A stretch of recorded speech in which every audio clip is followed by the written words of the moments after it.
Hi everyone, welcome to my social media on a budget presentation. This is a presentation I was going to give earlier this year, but was unable to do it, so I decided to put it on YouTube. And yes, I know it's going to be a little boring seeing slides. I'm working on getting some other recording software so you'll be able to see me talk and see the slides, but as of yet, I did not find it, and so you're just going to have to look at a boring slideshow. Hopefully it won't be too boring because all the pictures in this slideshow I have taken, like the one on the screen right now, which was taken in Red Rock outside of Vegas last year.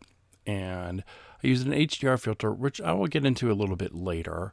But so all the pictures in here I've taken or screenshotted. So you will, well, except for one, it's a Facebook example, but that's not a big deal. So let's get into social media on a budget.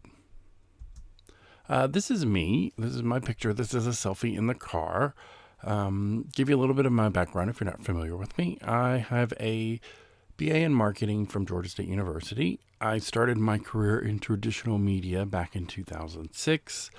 From there, I taught myself social, digital, and this past year I served as social media SIG chair, which, if you're not familiar with the SIG, is a special interest group for the Atlanta Interactive Marketing Group. And we put on analytics, business to business, and a few other programs last year. So if you're in the Atlanta area, get involved. They're a great organization. So this is me. This is who's talking. Like I said, I'm going to get the program to do more exciting things in here. But until then, look at the pretty slides. These are good slides. Like I said, good pictures. So we're going to go over some social media platforms, the popular ones, the video, location, and there's ones I just grouped in other. So if you're a small business starting out or you're a brand, a big brand, the one thing you should know is social media is free. That is a fact, but it is not free with your time nor your money. So you can get on it and play around with it, have fun with it, but it takes time and there is some money involved. So you're going to have to do some things, and not everyone has the time or the money to do it. So that's what this presentation is going to do, is how to manage your time, how to manage what's going on in your business and make it look great and professional on a budget the size of a shoestring. So here are the popular ones. These are probably the ones you're going to deal with most. Facebook, of course, is the main one everyone does. Twitter takes a little more effort, but depending on your business, it's very good for you. Google Plus is the new one. It's still trying to find its way. Certain brands are finding more and more interaction with it every day. So I wouldn't write Google Plus out. It's been around for about 3 years now, almost 3 years. Came up in 2011, I think in August. So don't write it out. Follow where it goes. It may be good for your brand. You never know. And yeah, don't ever write any social media off. Tumblr, which is another good one if you're very picture heavy, you're very good at reblogging, and WordPress if you want to do content marketing or, start a blog, tell about your brand, get some good SEO. It's a great way to do it. It's probably one of the most powerful platforms and easiest to run. Some of the themes can be a pain, but that's a whole different other podcast and presentation. So video. Video and picture are really big right now. A lot of brands, of course, the big ones, YouTube, you upload your videos. Vine, which came on, which is part of Twitter. I was about to say Tumblr, but Twitter.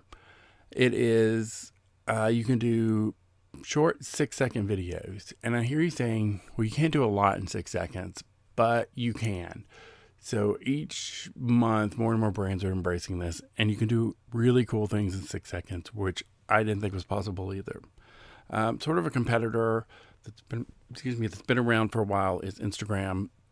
It started off as pictures. You can take your own pictures, apply filters, and then they've added videos, which you can do up to 15 seconds of video. And the good thing about these two programs, they're adding more and more features. So you can pull from your camera roll if you're on iPhone, or pull from your camera gallery in Android and edit on the go. You don't have to create a video and keep adding. You can sort of edit on the go, which is a good thing, because when they first did it, it was a pain to actually go in and you're like, oh yeah, I'm editing this video. I can't take another picture right now. So it's been good. And last, Tumblr, which, like I said, is mainly pictures. It's about reblogging. It's about short content. Long content is not good on here, but if you have pictures and you want to put something up, it's really cool to share, especially if you have a brand, something like Chuck Taylor's or something, or Sharpie. You could do it because you have a lot of people drawing, people doing great things with their shoes. So just think about it. Location, if you're a physical store, you'll really want to know about location. If you're online or you don't have, say, a retail store, you probably won't want to mess with this one. It is FourSquare, which is the big one. Where it's check-in. They used to have it very gamification, where you got to be mayor, you got points, you got to compete with your friends. And over the last couple of years, they sort of scaled that back. And now it's just checking in. You can still get specials. You can still do things. But I think they developed a database of locations rather than getting people to do it. And sometimes when I use it, people are like, oh, you're still using that? And it's sporadic when I use it. The next one, which was probably one you definitely need to be on if you're a physical store, is Google Places, where you can claim your space on the Google Map, which I think everybody has Google Maps on their phone or a tablet now, so you can sign in favorite places, have your information there, like your store hours, etc. So it would be very good. And Google's always changing, so this is sort of, they used to have its own app, now it's back in with Google Maps, so it's kind of iffy and always on the go. But with Google, I would say always take advantage of what they have at the current time, because it's going to change 6 months to a year down the road. They have a plan, which none of us know, but they're always changing, and always keep on top of Google, because you never know what's going to happen. So the other ones, the big one is Pinterest. It is if you're not familiar with it, it's a wish board where you take things like a sock monkey and you post it on your board, things you want, things you like, vacations you want to go on. So for a consumer brand where you sell clothing, items for the house, something perfect for you. Forums are a little bit older, so you may not consider them actually social, but they are. They've been around for quite a while, since I think the internet got big in the 90s, early 2000s. So forums are still around. They're still where people talk. Tend to be a little more geekier, because people get because the general public gets frustrated with where to find things. And if it's not easy, they're not going. So Facebook is super easy. Everything else is easy. Forums a little bit harder. But if you have a more tech community, or you have something, you may want to research to see where the people you want to reach are and participate in those conversations. And like I said, more and more are added every day. Like Secret's a new one where people post their secrets, which is totally anonymous. So we probably wouldn't use it for business. And every month there's a new social network coming out. There's Path as well, which is a little harder to do for business, because it's a really closed social network. You're only allowed for 150 friends. So it's not like Facebook where you get to 5,000. It's 150 of your closest friends, and it's just very closed, and they haven't let any brands in. And I think it's all mobile. I don't think they've come up with a desktop site. So it's a little interesting. I played around with it. I'm not really on it. Facebook really is my personal social network of choice, because you can do privacy settings, which, again, that's another podcast. So you want to choose the right platform for you. So we went through them. So what are your goals? What do you want to do?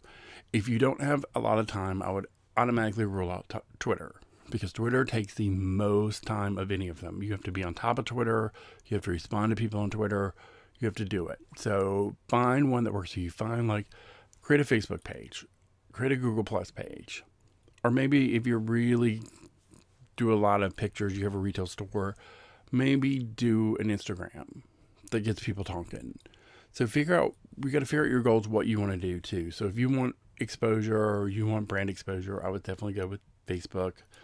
You could do a page in 2 minutes, get it up and going. Figure out what's right, but don't overload yourself. This is the second bullet. Don't say I've got to be on Instagram, I've got to be on Tumblr, I've got to be on WordPress, and I've got to be on Facebook and Google Plus all at the same time. Don't do that. Sort of triage what you need to do first. Say, okay, There's a billion people on Facebook. Let's go here first. Once you get that up and going, get it running and get some fans, then expand out, because that way you can also push your new social in the one that's working. So if you get, let's say, 600 fans in your first month, which is fan growth is something that depends on your industry, will come fast, will come slow. So don't get discouraged about your fan growth. You want fans that will interact with you and buy your products. So my saying is, you'd rather have 1,000 of the right fans than 1,000,000 of the wrong ones. So don't get caught up in this fan game. So that aside, then you can push what your new social is in your current one, so you can grow on it and expand out, because people are on multiple social networks. So, and like I said, just expand as you need. Don't think you have to be a certain timetable to get into each social network. You'd rather do it right than do it wrong. So don't really mess up, don't really overload, because the worst thing you can do is get in a social space and not respond to people. They get annoyed really fast. So I would say probably like Facebook within a couple hours to a day, depending on what's going on. Twitter is almost right away. I would say a couple hours on Google Plus, Instagram, Pinterest. That really depends. They're a little different animals. And a lot of the other ones you want, like Tumblr, you won't have a lot of interaction unless you open comments. So you don't really have to worry about it. So those are some things to take into account. But if you're watching this presentation, you may already know what you want to do and how you want to do it. So I'm going to tell you how things can make your life easier with time management. So I call this social media support. There are a lot of apps that can help you and a lot of tools that can help you. First thing is, you need a tablet or a phone. So I'm an iPhone person. I have been for a while. I have a Google Nexus 7 tablet to get in the Android world. So I'm going to try to give you examples for both. There are going to be a couple where there aren't. It's something for the iPhone, but not for Android. But there are a ton of apps out there. And just because I recommend them doesn't mean you have to use them and say, oh, this is great. No, you find out what works for you. There are a lot of free ones. See what works. If it doesn't work, don't use it. So it's all about your workflow process and making it happen. So first thing you want to do is get a tablet. Make sure you have notifications enabled. This is going to be your friend, because you can be able to work, you can do things, and if they're enabled, it'll pop up and you can tell, do I need to deal with this right now or do I need to wait? And if you need to wait, you can just be like, okay, I'll put a reminder on my calendar and follow up in a couple hours. Second, make sure it's always connected. So always have it be on Wi-Fi or cell service, because notifications do you no good if you do not have them available at the time. So there are times where you don't want to do it. You'll definitely put on your page or your Twitter, monitor between these hours. So people will know and not get bitchy. Because if they're in, say, England or Sydney's what, 12, 14 hours ahead of us. And if you're asleep, they can be like, well, you're not answering me. So put down what time it is, and especially if international, put UTC codes so people know when you're there. Last, check it, respond on the go. This is the biggest thing, because if you're out at lunch and you get something that starts off as a huge deal, you can deal with it right there at lunch. You don't have to be like, oh, I have to go back to the office to computer. So it allows you the flexibility to be on the go, do other things, and also respond. So socials 24/7. So if they're big things, respond on the weekend. Don't let it run. Always respond when you can. So no, it's not going to be a 9-to-5 job ever. Social goes 24/7. People have weird, funky schedules, but have it with you, have it ready, and you should be good. Next thing is create a social media calendar. This is going to help you greatly. It's not going to allow plan out your entire social strategy, but if you have large things coming like trade shows, product releases, whatever, plan it out. I try to do a full year for my clients so we know what's coming. But if you have a really busy schedule, I would break it down into quarters so you know what's coming, set up deadlines when you need stuff by the different divisions. So you have your content ready to go. You want to post pretty consistently. There's debate on how much to post, when to post. So a great person to look at for that is now I'm doing it from Dan Zarellis from HubSpot now. He's there now. He's done a lot of work at what times work, what times don't. If you're really starting out, look at his research, go to his blog, use it, and then refine it as you get it. So, but that's just my advice. All right, some tools you're going to need. So each site has its own website, and it can be a little daunting to have 27 tabs open on your browser throughout the day, or 67 apps. So the first one I'm going to cover is Hootsuite. It's available on both. It has multi-platform support, so you can get desktop, iOS, Android. You can add in a plethora of different social accounts, because this is my feed from the iPad app. So you can use Twitter, Facebook, Google. It's the only one that does Google Plus pages. I think that's a paid option. So you may want to look at it, but it's only $5 a month. So it's not really that expensive. You can look at your YouTube, Instagram. They do WordPress.com sites. They do, every time you turn around, I think they do Salesforce. So they're constantly adding. Every time you turn around, they just add. They have free and paid versions. The free version is limited with some of the stuff it does. It only allows you, I think, 5 social media accounts, and I think it's only Facebook and Twitter. So you definitely want to look into that. You can definitely try it before you buy it, which is always recommended. I really use this mainly for Twitter, because Facebook has added a lot of the functionality they had. So I can just go in and do it, and I'll explain that in a little bit. But in Google Plus, it's great if you want to time some stuff to Google Plus, because Facebook now allows you to set times to post where Google Plus does not.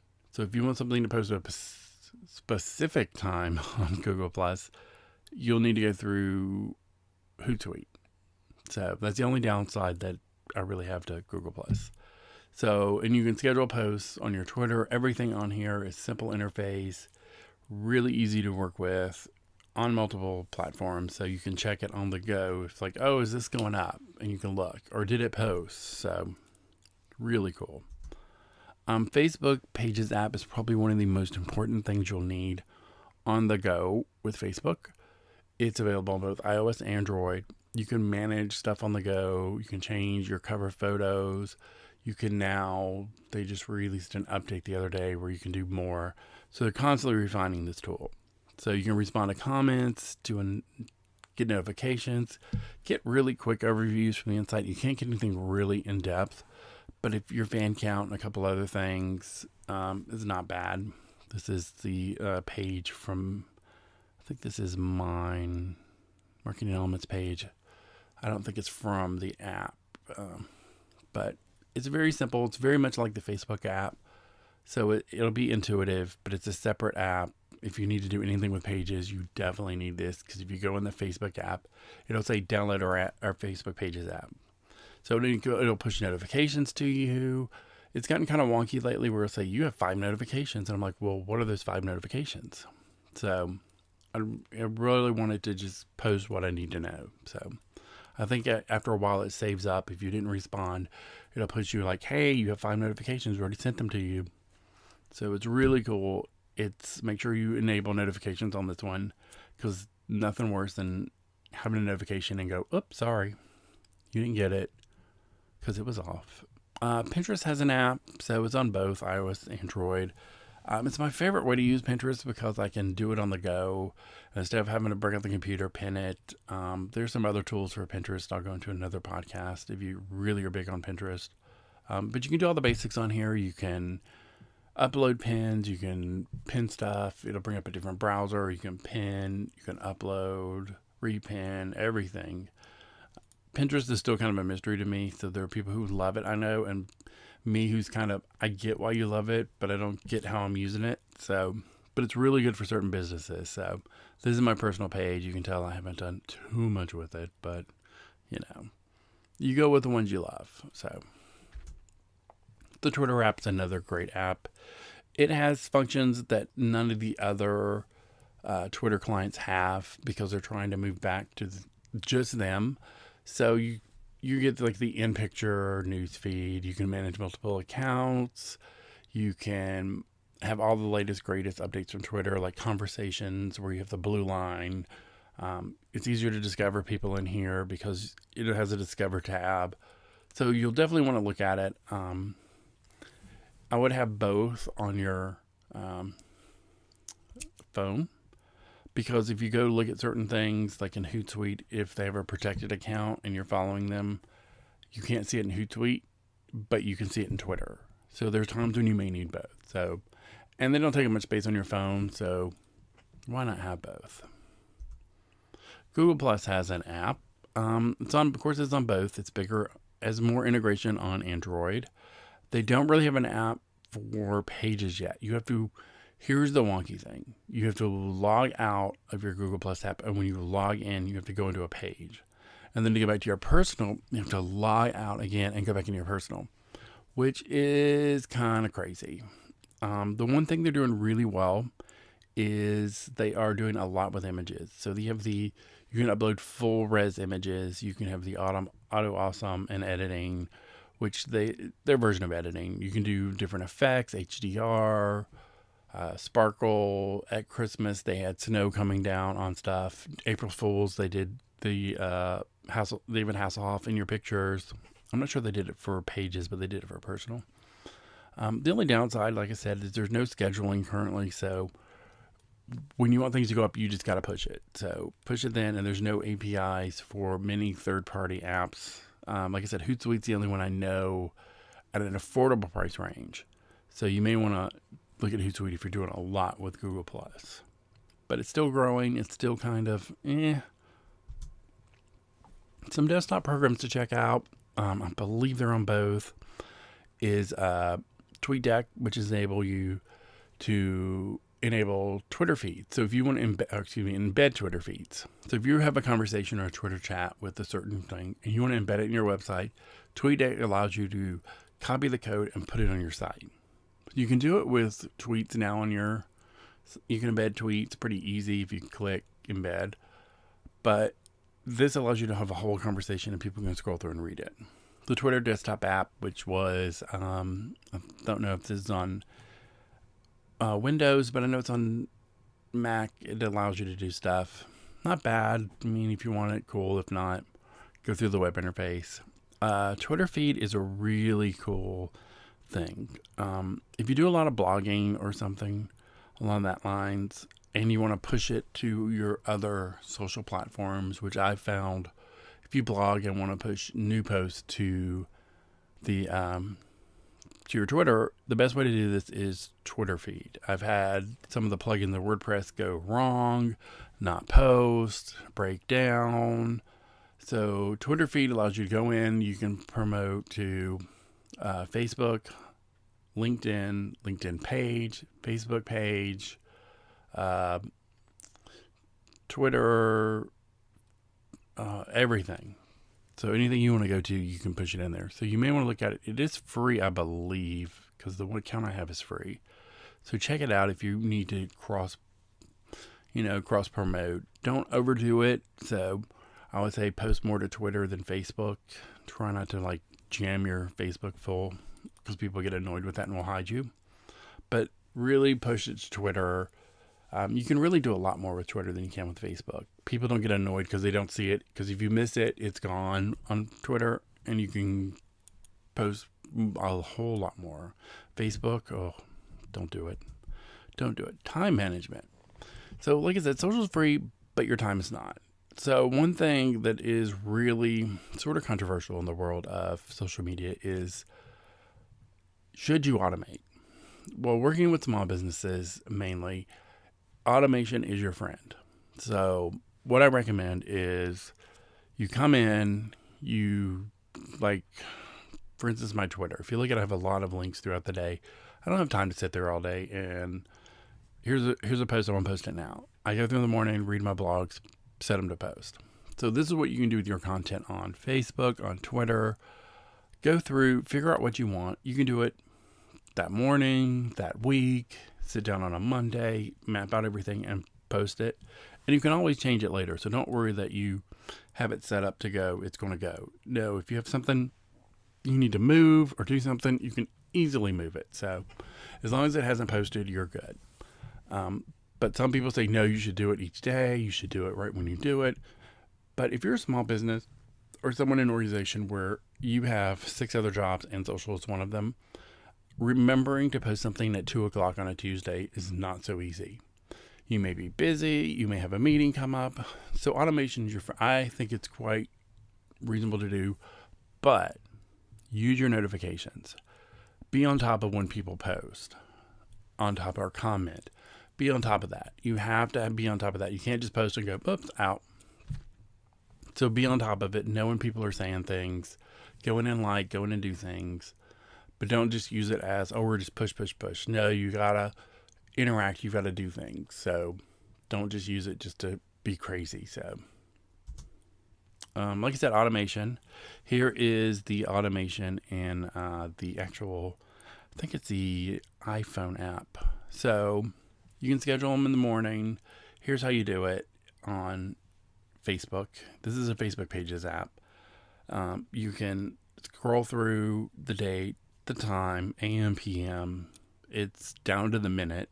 So like I said, go see when your thing is, when your page has the most traffic, which Insights will do, and when you get the most interactions. You're going to have to experiment a little. You can't just be like, throw it up and go. See what people are doing. Move stuff around. See if it performs better at 4 o'clock or 8 a.m. or does it perform better on a Monday or a Saturday. So just try around with it. So like I said, schedule them, check them, have notifications. This will allow you to multitask and do other things and not sit there in front of the computer going, are people liking my stuff? Are we getting comments? And that can drive you crazy. So just know it's okay to do. If someone told you not to do it, then find out why. Because certain people, like I said, want it all. It's got to be done right then. No. As long as you do it right, don't worry about scheduling. Picture apps. So this is one of the biggest things you can do. This is a picture I did at Sloss Furnace in Birmingham, Alabama. I did it with my DSLR camera, but a lot of these pictures you'll see in here are done on my iPhone because I'm an, as they call it, iPhoneographer. Never can say that word. So there's a lot of things you can do with your camera. I mean, so don't worry, you don't have a DSLR camera. Your iPhone, your Android phone, Galaxy, whatever you're using, will have a good enough camera. Because certain things, you don't need a super professional shot to get. It's more the sentiment than the professionalism, if you know what I mean. So here are a few of the picture apps that I really love using. First one is PicFrame. It's available in both Android and App Store. It's $1.99, I think, in each. But there are apps that are free that do the same thing, so you may want to look around. It allows you to put 3 pictures in one, 9 pictures in one. There's different sizes. You can do square, you can do rectangle, oblong, upright. So you can do a lot of different things with it. This is pictures I took in Vegas a couple trips ago with an HDR filter, which I'll get to in a minute. So you can do pictures, you can put in different products and ask questions about it. So it's a really good on-the-go program you can use, and you can share it directly with Facebook, saves you a camera roll. So, it's not just, here is a picture. You can do multiple pictures at once. This is probably the program I use the most, and it's worth every penny I paid for it. They have a desktop version, too, if you're on Mac for, I think it's $1.99 as well. And I use them interchangeably, and it's really fun, especially if you're on the go or at a conference. You can create this montage. Oh, here's what we've seen. You don't have to worry about posting 12 pictures and people going, oh, I don't want to see your 12 pictures. Post like a couple together, and then when you get back, sort through your pictures and do it. So, love this one. FourSquare. This is a really interesting one I found. I got it free a while back, but now it's a paid app. You can create posters with interesting effects, like a coffee ring around it, of your images. So if you want to create posters, want something really fun, they haven't updated the photo packs in a while. They have square ones that they updated, but not the longer ones. You can make them this way, which is horizontal, vertical, or square. but it's really cool. They've updated some of the ones in it a little bit, not much. And it was free, but now they pay for it. But it's a really cool app to make if you want to make posters really quick, really fun for people to share. Sometimes it gets great engagement, and sometimes it doesn't. It's kind of like everything else. You got to play with it, but it's a really cool app. Instagram. Instagram is probably one of my favorite things. I am Instagram, I get through phases. I don't Instagram unless I have something interesting or fun. Other than that, I don't. And I chose some of the pictures that would really work best for this presentation. The one in the largest one was taken at Georgia Tech, their Institute of Medicine, I believe, for an event I was working. P.F. Chang's. And then the bottom one, I love those cookies, are on Southwest when I flew to Vegas a couple times ago. So you can use it for brands. You can do a lot of things with Instagram. It's a lot of fun. It's easy. You can also download all your images, which I did. There are a couple different services if you Google Instagram download, you can download all your pictures and videos and keep them. So really cool service. Love it. On the go, especially if you have events, Instagram like crazy. I wouldn't always, post them to your Facebook, but you can keep them in your stream. Occasionally put one to Twitter. You can tie your Facebook page in if you create a business account, so it posts to your page and not your personal, which a lot of people worry about. But remember when you're signed into each account. But Instagram is amazing, amazing fun. So the last picture I took was a parrot. Snapseed. Snapseed is free. It's part of Google. It does a lot of different things, but the one I like the most is the HDR, and I have the original on the left and the HDR on the right, because you notice the red in Caesars and the yellow pops a little bit. The images you can see the water looks a little crisper. It's a little more, the sky's bluer. So what HDR is, it's like, it takes your picture and it goes it's like a few exposures up and down and creates this mishmash. So you get brighter in certain parts, darker in other parts. It creates a really good effect. Granted, it doesn't work for every picture, but it does work for a lot of pictures. So you got to play with it. Snapseed will allow you to crop, change color balance. It's kind of like Photoshop on the go without the craziness of Photoshop. So there's a lot of, you can make sepia tones, you can do everything in this. So it's really cool. I would say get it, play with it. It's free, so why not get it? And you upload pictures and save them. And so it's really fun. I love making HDR pictures. I have a ton of them on my Facebook and Google+. So definitely look at this, play around with it. And with any of these photo apps, you're going to need to get in there and just have fun with it. Just see what you can do with it. And once you get up to speed, just start using them and just having a great time with them. So we're going to go through Facebook, best examples, best practices and examples. So here's some quick tips. I'm working on other presentations that go a little bit further in depth. I'm coming up with one with Facebook pages, how to set up a page right, the do's and don'ts. I'm going to go in further examples of how to do Facebook, Twitter, Google+. So stay prepared. This is just a quick overview. So here are the types of posts. If you notice, everyone posts food on Facebook. So of course I have a picture from the melting pot from a couple years ago. So the different types, I'm going to show you examples of these so you'll know what they are status updates, questions, which they used to have a really cool polling, but they took it out, which I don't know why. Posting links, pictures, videos, and offers. So the first one is a status update. Really cool. If you really want to see some great Facebook, go to Amtrak. They do some really cool stuff, which may seem counterintuitive since it's like, wait a minute, it's a train. But Amtrak has a really great Facebook account. They really go all out on this. They have it's very engaging. A lot of people love trains. And this post from a while back was, yes, we go there too. So they show like New York, Miami, wherever. So this is just a general update, informing people of something and using a picture. So one thing you want to do is always upload a picture. Don't allow Facebook to pick. Don't do a link, but make sure you have a great picture to go with whatever you're doing and upload it with it. But you get better engagement that way than if you just posted something, because recent updates to Facebook, just text updates, are getting pushed out of people's news feeds, and pictures and links are getting pushed in. So remember that. Questions are another great example. Buffalo Wild Wings does it. It's like, does this sound like someone you know? They are very big on sports, very big on combining sports with eating wings. So do this. The only thing I would not do now, which was recent as of April 12th, is don't ask people to share, comment, or like.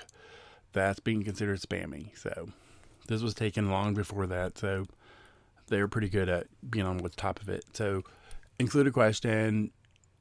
Hashtags are still kind of, you can use them, but people really don't pay attention to them on Facebook. And then a link if you need to. So questions are a great way to get people involved. Not every question is going to work, so always go in and see what's happening, what's going on with your fan base. But questions are amazing to get feedback, and people will share their opinion. So don't worry. Some of them may not want to share their opinion, but they will. Links are another great example. This is our local TV station, ABC affiliate WSB TV. Perfect example is weather. Very timely. You want to know about it, see the picture, click the link and go. This could be a blog post. This could be a product, something you want to do as well. So just pay attention to it. And if you look down in the bottom corner, the right corner, you'll see how many likes and how many comments. So definitely pay attention to that. Video is another example. Verizon does this a lot. So especially if you do a lot of your own video, I would kind of stay away from other people's videos unless it's something that really you want your brand to really convey. Try to produce your own videos, which I know sounds hard, but it's not really hard with pictures and iMovie and all that now. But videos get a little less engagement. But I hear you saying, but look down in the corner, it's 1,400 and the other one was 245. Yeah, but Verizon has, I think, like 2 or 3 million fans. WSB has a couple 100,000, so it kind of scales. So, but no, if you're going to do a video, make them really short, make them compelling. Don't make a really 2-hour video and put it on Facebook because no one's going to watch it. But you can do it, and certain brands do very well at it, like Verizon. An offer. This is the only picture that is not mine because I could not find an offer on Facebook.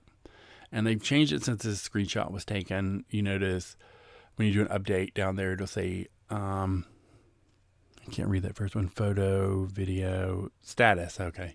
An offer event. Well, they've taken the offer out and you have to go into your Facebook ad manager to do an offer. So if you have a online business, in-store business, brick and mortar business, you can do an offer and people can claim it. So these aren't used very often. So I would probably kind of stay away from them for a while unless you really want it to work. So, but now this one costs money since it's under the advertising. So you may want to stick with the other ones and try this later when you venture into advertising. And yes, I will have a whole different advertising model. What works best for my clients, what hasn't. So we'll go through that. So here's some best practices for you. Pictures get 50% more engagement. So people are going to really see your picture and get involved with it. Optimize it for newsfeed. And this is the hardest one because when you optimize it 6 months ago, they're going to change the newsfeed like they just did 2 or 3 months ago and new sizes. So they've gone from square to now rectangle. So you want to try to do it the best you can. Don't worry about going back to the previous stuff and redoing it. What's done is done. Just do it going forward. Change your cover image often. I would say if you can do it once a month, do it. Keep it fresh, keep it updated. Really, that's really important when people go to your page to like something. So, which is still a debate if people go to pages or don't, but really make your page appealing as possible. New pages are coming, which as soon as I get one, I'll show it to you. But it's not released for many. If you want to see one now, And if you get watch this shortly after, go to Lego. Lego has the new feed, the new page design, which looks really good. So the only thing I don't like are the apps, but personal. Keep it conversational tones. Don't make it marketing speak, sales speak. Keep it very, find the voice of your brand and keep it that way. Keep it very conversational. Hey, fun. Don't be like, we have this product. Here it is. No one wants to. It's like, oh, no one wants to do that. Keep it fun. Keep it fresh, And, ask questions of fans. People respond well to it. And you get like 70% more engagement on average. Like I said, not every question is going to be the greatest question ever, but it's going to get you people talking and people sharing, and other people will see, oh, so-and-so comment on this brand, let's go look. So that's really good. Post at optimal times. Your Facebook Insights, which I'll go into in a minute, will show you when people are on your page, what's happening, when you're getting the most traffic, when people are there, what times. So do it and vary the types of posts. Don't always post pictures. Don't always post questions. So just vary which ones you're using and mix it up, because it gets stale really quick and people won't pay attention, and it's really getting harder to get in people's news feed. So make it fun, make it visual, and enjoy. So all this came from Facebook's own stats. So, and there are other people like Dan Zarella who's gone through a lot of this, who goes in depth, who's a third party and goes through it and sort of verifies a lot of this. So no, this is pretty much on average what you need to do, but really just play and have fun. Twitter. So Twitter's a little different. You can do a lot of different things with Twitter, and they're adding more and more. You can do status updates, ask questions, stuff like that. Pictures, which are showing up in people's news feeds now, making it more visual, links. You want to retweet followers. Hopefully they'll retweet you. But, if someone says something really cool about your brand, retweet it, favorite it. I don't think I have that down there, but favorite stuff too. Favorite's a way to know people you saw it, you like it. So it's sort of a friendly thing. Some people like it, some people don't. But, but definitely retweet your followers. Even if something doesn't pertain to your brand, but if someone really said something really fun, really interesting, retweet it. If it fits in with your brand's persona, fits in with who you are as a brand, retweet it. It doesn't always have to be about selling. It's always about building community, reaching out to people, and having a good time on social. So, and then you can direct message people. So if someone has a complaint, you always want to address them in public and be like, hey, can you direct message us and we'll take care of it. So always do that first one before you direct message. Or people may direct message you right away if they're following you. But notice you can't get a direct message unless you're following. So if you have a customer who's having an issue, make sure you follow them so they can DM you.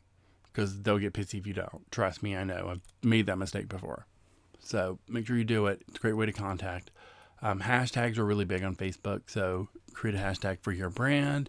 Use ones that are out there like Throwback Thursday, whatever event you're going to, use them so you can be found easier. And if you make a really great comment with a hashtag, people are like, oh, let's see what more they have to say. So make sure you know that. Best practices. The best days to tweet, according to FuseWorks Studios, is Saturday and Sunday, and then Wednesday and Thursday.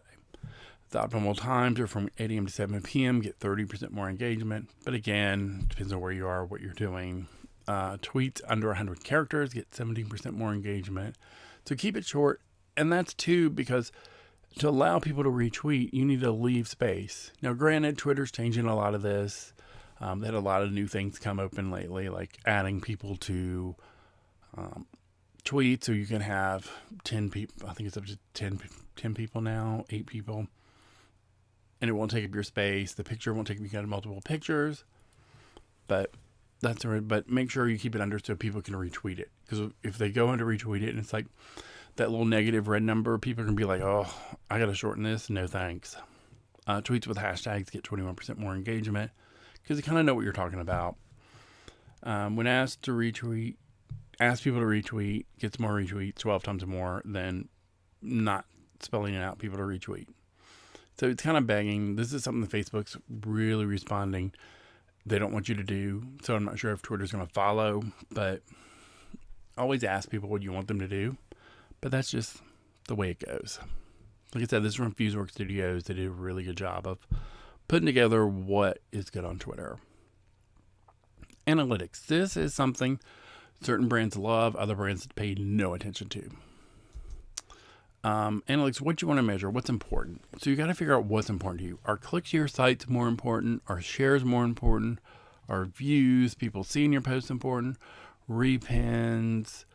I mean, what do you want out of your analytics? Commenting. So what you may want to, several of these things may be good for you. You may want to rank them, like say, comment takes more than a like. So let's weight that more. So let's make that a 2 on our scale. Reshare takes a little bit more, so let's make that a 1.1. So make sure you figure out what you want, what your main goal is, and then make sub goals to do it. So, because it takes more time to comment, you have to type something in, you have to do it. A like, you just click a button, you're done. People do it just to do it. And a reshare, I think, is a little bit higher because you're having people share it on their wall, so more people will see it. So, and then also views if people see your post. Platforms. Here are the analytics on each platforms. Insights on Facebook. Twitter has, you have to go under business ads to see your Twitter analytics, which is kind of wonky. Even if you're not doing an ad, it's under there. So you have to, it's a little iffy to get to. YouTube has a dashboard with a lot of great information. It's probably the best out of any social. It'll tell you when people watch your videos, where they drop off. Really good. Pinterest has a new analytics, so you'll definitely want to get involved with it. So if you have a website, you can do it and get it logged in. But outside of that, you're kind of on your own. So like I said, if you're really good and want clicks, definitely look at URL shorteners like bit.ly, tiny URL. That'll keep track of your URLs, see how many people are clicking, how much traffic you're getting. It's always great to know. Don't ever put up a link that is just a link from your site because you don't know. So what you want to do is use these services to figure out. At first, they could consider them kind of spammy, but now that it's gone on, they realize brands want to know this. And if you really want to get really in depth and divide it out, you can take, if you want to drive them to different places, you can go into your Google link builder and put your Google code in and shorten it. So you can tell your Google Analytics, this came from Facebook on this day, and this is the post. So you can tie it in, but that's a little more work than most people really want to do. So basically, here's your Insights dashboard. So this tells you, and they're going to redo it and redo it and redo it. And I think every time you turn around, this is like how many likes you got this week versus last week, post reach. Was it good this week? Was it good last week? Your engagement, like say likes, comments. It'll tell you if you're up, if you're down, the whole 9 yards. Next up is fan growth. So your fan growth, you want to see like the bottom is a steady stroke up, and the one above is how many likes and stuff for the week. So the bottom is your total. So you want to see it like slowly grow, and you'll see that dip, and you'll have those every so often, but hopefully your brand will grow. So here's what I was telling you. So here is the days of the week that people are there. And for this brand, it's pretty steady every day. So you don't have a really better day than most. Most days are really good. If you see Wednesdays and Tuesdays and Thursdays are better, and Saturdays, and the worst day is Wednesday. But they're all within, a couple thousand out of, I think there's a total 12,000 on here. So. And then at the bottom shows you the time. So the best time to post is right around noon to about 9 p.m. It's when people are there. So the worst time to post is, I think, 4 or 5 a.m., which if it's an American company, that's pretty standard. Here are your Twitter analytics. This is one out of mine. It tells you how many retweets you got, how many favorites, how many mentions you get, unfollows. So it's follows, unfollows. So it's very basic, very simple. You can download it CSV and put it in a formatted file or put it in a spreadsheet or presentation. Very basic right now, but it's better than it was before because you'd have to go count how many retweets and stuff you had, and it was just a pain in the butt. YouTube Analytics, this is not the full dashboard, but this is the overview. It'll tell you how many views you got, how many estimated minutes you got, how many subscribers, engagements. And then you can go on a per video basis. It gives you this really cool graph of when people watch and when they stop watching. So you can tell if your video is resonating with people, if they watch till the end, or they drop it off in the middle, what are they doing? YouTube's really outdone themselves. So I'm hoping they carry this over to Google Analytics, which I don't really have in here because it's so simple that it doesn't really give you any information. So here's Pinterest. This is a basic one. It's one that's not used that much, but it'll tell you how many pins you got, how many pinners, how many repins. It's very basic, very simple, but I think Pinterest is going to branch out as they go along. So analytics and others, they're really hard to track on these. Like I said, Google Plus is very much, here's how many fans you got this week, or plus one you. It's basically, they give you no per post data. On Facebook, they'll show you how many people likes, this, that, and the other on it. Instagram and Vine are both a little bit harder to track. You can see how many people are liking you, stuff like that, but there's not a lot going on that. So no, it's harder to track. And if you have people who want more stuff, then you get over to give, let them know up front. Say, we can track Facebook. These we can't track as much. Because if you have a boss who wants this information, it's going to be more work on you. So, social listening. A lot of things happening in social listening. If you have the money for Radiant 6, this is me going, oh. So listening can be fun and it can be a pain. If you have the money for Radiant 6 or one of the other ones, get it. It's worth it. But if you need to get some quick and dirty, go with Social Mention, which is a free site, which will tell you where people are talking about you. The sentiment is kind of wonky, but you'll have to kind of go through and check it, because sometimes it'll say negative when it's positive, or it'll say one or the other. So don't worry about it. Next up, Google Alerts, which you can put in your brand name, a term, and it'll update you via email, RSS.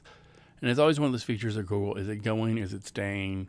So no, you may not have this one for long. So buyer beware on that one. Google's good about running away with things. Problems to avoid. Yeah, you don't want a computer that dies. And here are some things you want to pay attention to. You want to follow community standards on Facebook. Do not violate them on a page, because your personal account will be held liable. And there is really no customer service on Facebook. You can email them, but if they ever get a response back to you, let me know, because you'll be one of the few. If you're a bigger brand, if you're someone who spends money advertising with them a great deal, then you have a rep and can get things cleared up. But if you violate it, no. First time you get slapped on the wrist. Second time, I think you get a 24-hour suspension. Then it's like a week suspension, and you can get up to a month suspension. And then they can just totally pull everything. Delete your page, delete your personal. So know that going into YouTube. This is one of the ones that just annoys me to death. I didn't want to say a bad word there. But do not use copyright music, whatever you do. The appeals process is a pain. I have used music from Apple that is royalty free, and every time I use it, I always get snagged with, it's an automated copyright violation that someone says copyright is this. I'm like, no, it's not. It's Apple. So one thing I would suggest you doing is to actually go through like Pond5 or another service and buy music. You can get it from $2 to $12. Get it, is really good. Use it. Use copyright music, but no, go into your YouTube every so often and click that and appeal the decision, because it'll get misidentified all the time. And you'll get, once you be like, type in, this is Apple's music or this is so-and-so's music, I have every right to use it, it goes away. So, and there's one company, I forget what it was. Oh, everything I posted on YouTube for clients all got tagged by this one company. And I'm like, no, you do not own this. And I finally emailed them and told them, here are the companies that I work with. Stop flagging our stuff. Do not do it anymore. It is not your music. So beware, and don't put anything really crazy, really vulgar on there, because they will yank it and do your account. Same thing for Google Plus. Just know any of these don't have customer service. You're not going to get through to people. So stay on top of it. When in doubt, this is my saying to my clients, when in doubt, don't use it. If you think it's going to violate standards or you have any belief it will, don't use it. So here's the conclusion. Beautiful sunset is pick the right social platform for you. Plan out you're on the right one at the right time. Expand slowly. Then plan out your calendar so you know what's coming. You can get everything together well ahead of time and not scrambling at the last minute. Use your technology to help you. Use your phone, your tablet, your computer to help you keep up with social media. Do what you need to do. And measure what counts. Don't measure everything that the social can do. Find the one thing that's important to you and the people in your organization and measure them. Make sure you're doing well and constantly amend your social strategy. And then revise plans as needed, like I just said. Just really go through and revise them, see what works. Things are going to change in Facebook. Things are going to change in your business. So keep on top of it. Follow like all Facebook, a couple of other blogs. Mashable is pretty good if you're on an overview. They kind of go more pop than anything else. But follow some of the like different, I think all Twitter is another one. So follow which blog represents your industry. And that's it. You can find me at marketingelementsblog.com. You can ask me questions. My email is tim@timgoleman.com. So definitely reach out to me if you have any questions. I'm going to do a lot more presentations coming up. It's hopefully not as boring as this. Hopefully the pictures kept you entertained and you will definitely enjoy it. So you can see my face talking next time, do a lot more, but until find that right program, this is what you got. You can also connect with me on LinkedIn. I'm Tim Goleman on LinkedIn. Facebook, I kind of keep personal, so if you send me an invite there, I'll be kind of like, who are you? Twitter, I'm at Tim Goleman. So get me on LinkedIn or Twitter or email me. I'll definitely answer any questions you have. So hope you have a great day, and I hope this helped you a lot.